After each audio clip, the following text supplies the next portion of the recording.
En un mundo a la deriva, cuando la búsqueda e intentos humanos no bastan, solo una es la fuente de esperanza que llenará todo su ser. Es Dios, quien con su palabra viva y eficaz le habla hoy. Con ustedes, el pastor Óscar Velázquez.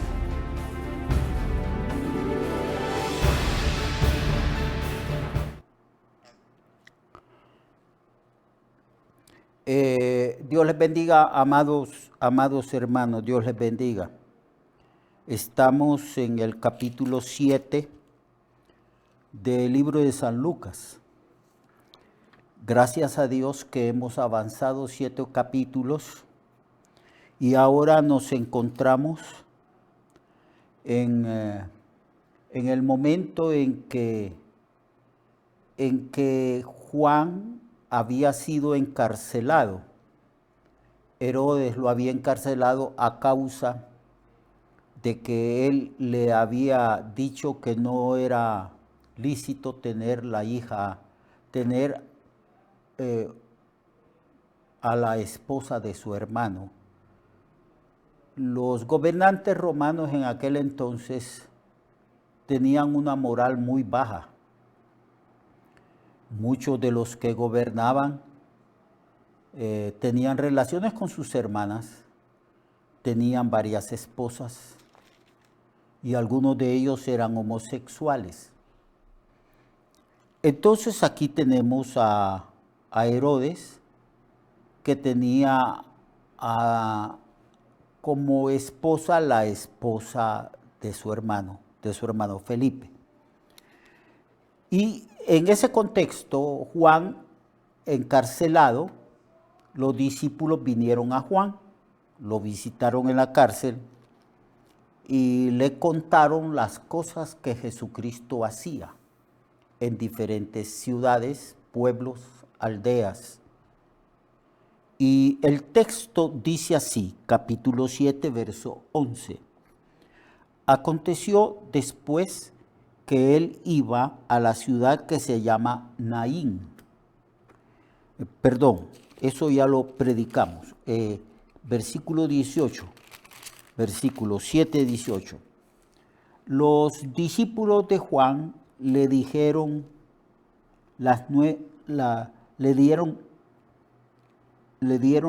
nuevas de todas las cosas que Jesús hacía. Jesús hacía grandes cosas. Y los discípulos de Juan fueron a decirle en la cárcel lo que Jesús estaba haciendo. Y llamó Juan a 2 de sus discípulos y los envió a Jesús para preguntarle: ¿eres tú el que había de venir o esperaremos a otro? Y cuando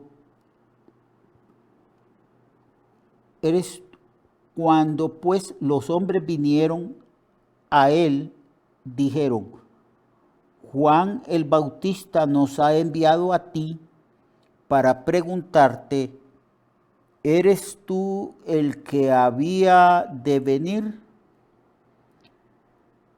o esperaremos a otro? Y en esa misma hora Jesús sanó a muchas personas de enfermedades y de plagas, y de espíritus malos los liberó, y a muchos ciegos les dio la vista. Y respondiendo Jesús les dijo: id y haced saber a Juan lo que habéis visto y lo que habéis oído. Los ciegos ven, los cojos andan, los leprosos son limpiados, los sordos oyen, los muertos son resucitados y a los pobres es anunciado el Evangelio. Y bienaventurado aquella persona que no haya tropiezo en mí. Esto es lo que Cristo le mandó a decir a Juan. Juan es el que había presentado a Cristo en el inicio de su ministerio. Cuando Jesús apareció en el Jordán, Juan dijo, he aquí el Cordero de Dios que quita el pecado del mundo. Luego, cuando bautizó a Jesús, le dijo Juan, yo soy el que debería de ser bautizado por ti, y tú vienes a mí para que te bautice. Y Jesús le dijo, deja que se cumpla toda justicia. Él predicaba y decía que no era el Cristo, sino que venía uno tras de él que era más poderoso que él y antes que él, del cual dijo, yo no soy digno de ponerme de rodillas y desatar la correa de su calzado. Así que Juan tenía ciertamente conocimiento, pero él había sido metido a la cárcel.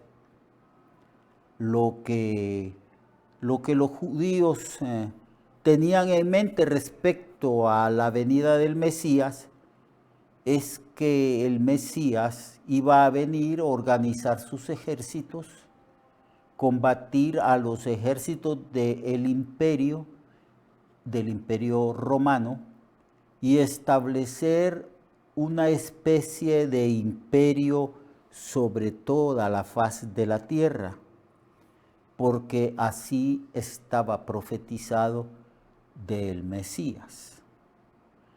No comprendieron que el Mesías iba a venir en 2 etapas. La primera etapa iba a venir como el Cordero que quita el pecado del mundo, el Cordero de Dios. Y para quitar el pecado y para que Cristo asumiera las veces de un Cordero de Dios, era necesario que Jesús, como Cordero de Dios, muriese en un sacrificio redentor y expiatorio por los pecados del pueblo. Eso no lo entendían muy bien. Jesús constantemente estuvo diciendo a sus discípulos que era necesario que padeciera mucho y que muriera y que resucitase al tercer día. Entonces, aún Juan, que había presentado a Cristo como el Cordero de Dios que quita el pecado del mundo, no entendía a profundidad lo que significaban esas palabras que habían brotado de su propia boca. Y por eso es que él manda a preguntar, ¿eres tú el que había de venir? O sea, ¿eres tú el Mesías que había de venir o esperamos a otro Mesías? Más o menos eso es el contenido de la pregunta de Juan. Entonces Cristo no contestó inmediatamente esta pregunta, sino que empezó a hacer sanidades, empezó a hacer prodigios, maravillas. Y cuando hubo hecho todo eso y ayudar a la multitud, los discípulos están viendo cómo Cristo está haciendo todas estas maravillas. Entonces, al final de esto, Cristo enfrenta a los 2 emisarios de Juan y les dice, id y hacer saber a Juan lo que has visto, lo que han visto y han oído. Y entonces el Señor dice, los ciegos ven, los cojos andan, los leprosos son limpiados, los sordos oyen, los muertos son resucitados y a los pobres es anunciado el Evangelio. Y bienaventurado es aquel que no haya tropiezo en mí. Lo que Cristo está diciéndole a Juan es que aunque él no organice un ejército y combata los ejércitos y los imperios que existen en este mundo, en él, a causa de los milagros, sanidades y prodigios, él estaba manifestando que ciertamente era el Mesías, el rey enviado por Dios a este mundo, el rey que además de ser rey, que además de ser el león de Judá, era también el Cordero de Dios que quita el pecado del mundo. No podía el Señor organizar ejércitos, someter a la fuerza de las armas a otros imperios, porque primeramente Él venía como Cordero de Dios para expiar el pecado del pueblo, para redimir a la raza humana, para llevar el pecado de todos nosotros sobre sí, sobre su cuerpo. Él vino para pagar el precio, el rescate de nuestra liberación. La paga del pecado es muerte y Él pagó esa deuda moral que teníamos para con Dios, asumiendo sobre sí la culpa y el castigo que es la muerte. Él murió por los pecadores en una cruz. Entonces, esto no lo entendían ni lo comprendían los teólogos y maestros de la época de Jesús. No entendían esto. Aún los discípulos que estaban muy cerca de Jesús no lo entendían. Cuando Cristo habla de su muerte, de su padecimiento, de que va a ser entregado a manos de los gentiles del Imperio Romano, Pedro reconviene a Jesús y le dice: de ninguna manera te acontezca esto, porque no entendieron. Aún Cristo murió y no entendieron hasta que Cristo apareció resucitado. Aún resucitado no entendían muy bien. Estuvo 40 días persuadiendo, enseñando, abriendo las escrituras a sus discípulos hasta que comprendieron el plan de salvación de Dios. Lo mismo le pasa a Juan. Juan está en la cárcel.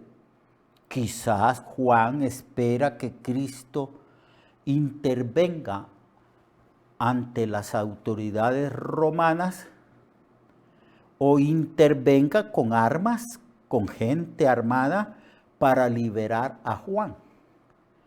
Y Juan ve que no, que Jesús continúa predicando el Evangelio, sanando a los enfermos, pero nada más.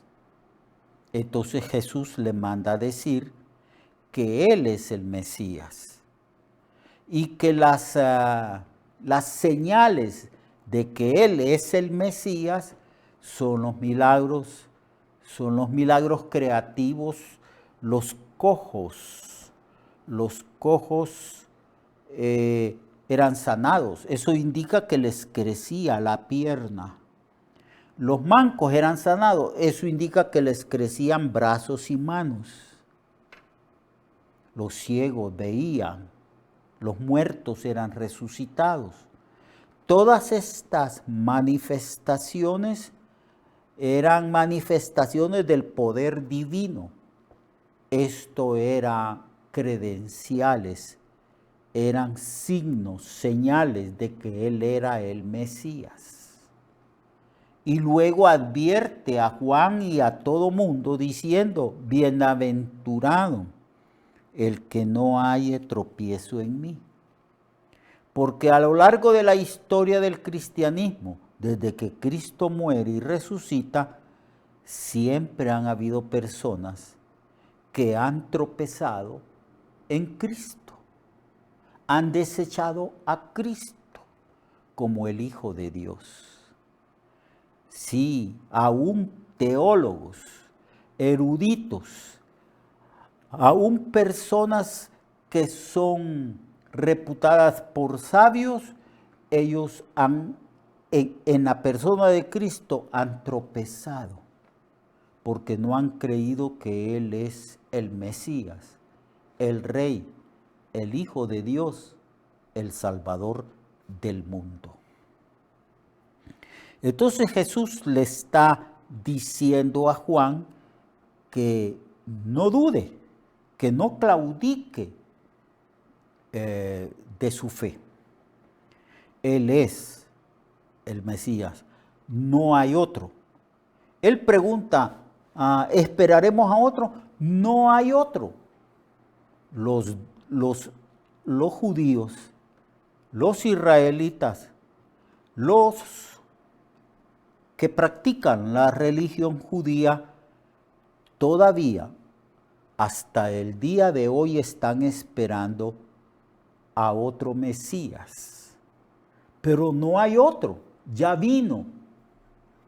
Pero vino, se puede decir, en una actitud y estado de humillación, porque era necesario que fuera humillado, capturado, vejado, torturado, golpeado, escupido, y obediente fue hasta la muerte y muerte de cruz. Y Dios lo levantó de la muerte y lo sentó a su diestra y le dio un nombre, sobre todo nombre y toda autoridad. Cuando Él venga en su segunda etapa, entonces vendrá con gran poder y gran gloria, tal como lo dicen las escrituras del Antiguo Testamento. En el Antiguo Testamento hay enseñanzas sobre el siervo sufriente de Jehová. Hay enseñanzas de cómo el siervo sufriente de Jehová es rechazado por el pueblo, menospreciado. No lo estimamos, dice Isaías. Fue menospreciado, varón de dolores, experimentado en quebranto. Isaías 53 habla ciertamente del siervo que sufre y que es humillado y que fue llevado al matadero y enmudeció y no abrió su boca. Esa etapa de su ministerio ya es historia.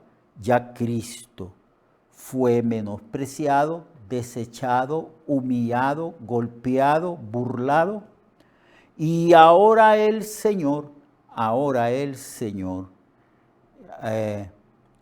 está sentado a la diestra de Dios. Él en su primera venida muere, expía o redime, lleva los pecados de nosotros sobre su cuerpo en un madero, como lo declara el apóstol Pedro. Ya esa etapa se cumplió, pero como los judíos actualmente no creen en un Mesías, en un estado de humillación, no creen en el Mesías que es Cordero de Dios que quita el pecado del mundo.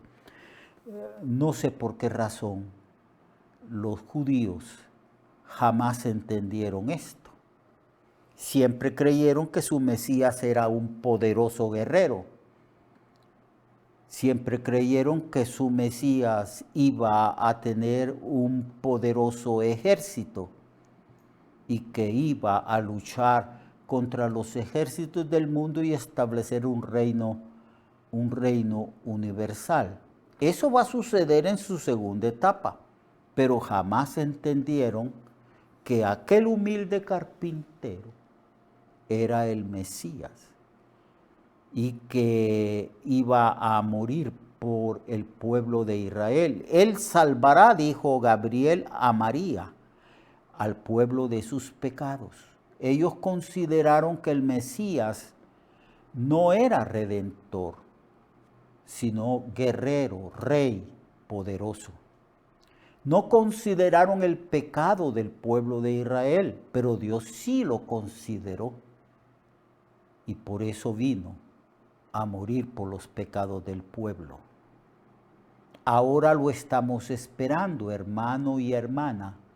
Y ya viene no en relación al pecado, no viene como el Cordero de Dios, viene como Rey de Reyes y Señor de Señores. Viene con gran poder, con gran majestad, con grandes manifestaciones gloriosas de su poder para reinar.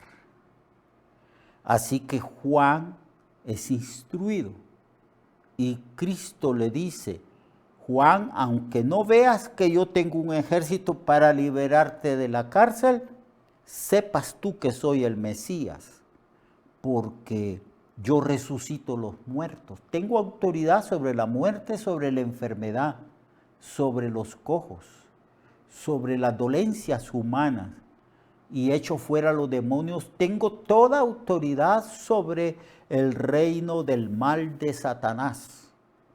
Los demonios clamaban y decían: sabemos quién eres, que eres el Santo de Dios, ¿vienes a atormentarnos antes de tiempo? Así que, amado hermano, linda enseñanza tenemos aquí. Cristo es el Mesías. Y el Señor ha manifestado su autoridad y sus credenciales haciendo milagros, portentos y maravillas. Y vendrá otra vez, y lo estamos esperando, y vendrá con gran poder y gran gloria. Dios le bendiga. Mañana continuamos el estudio del libro de Lucas. Dios le guarde, ame al Señor y esperemos su segunda venida, que está muy, pero muy cercana. Dios le guarde a todos. Amén.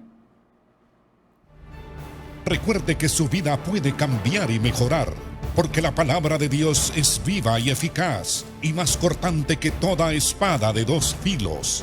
Hebreos 4:12. Nuestra oración y deseo es que esta palabra predicada lleve mucho fruto. Le esperamos en el próximo programa, a esta misma hora y en esta misma estación. Esta es una producción de Ministerios Reflexionarte, en colaboración con Cirkenu Network.